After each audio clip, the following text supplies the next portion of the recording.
Newly unearthed photo shows Amelia Earhart survived her final flight, investigators say.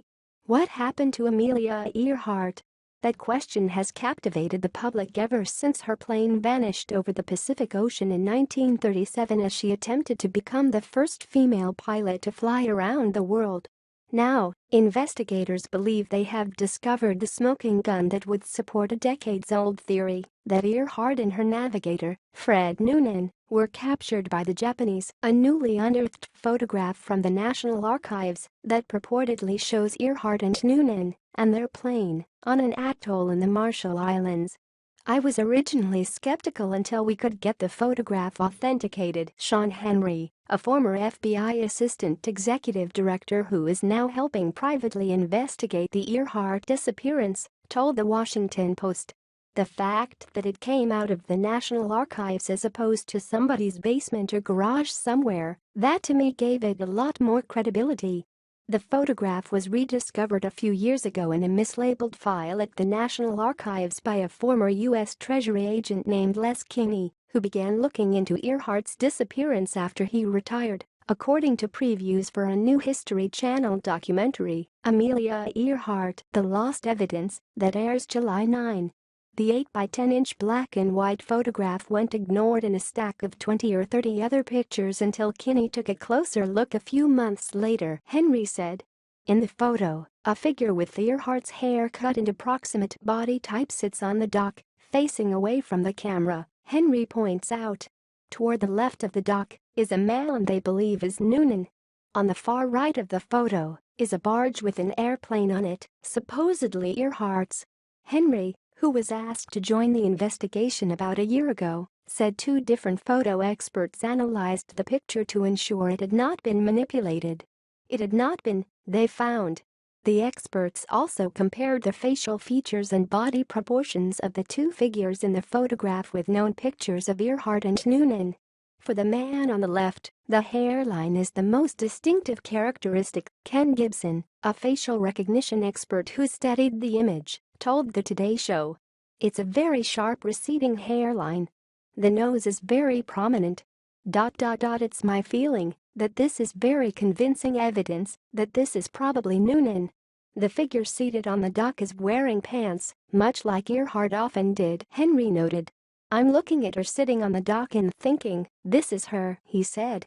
Though they can't be sure of when the photo was taken, there is no record of Earhart being in the Marshall Islands, he added.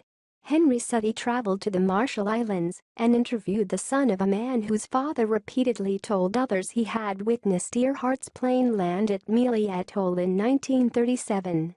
He also spoke with the last living person who claimed to have seen the pair after their emergency landing.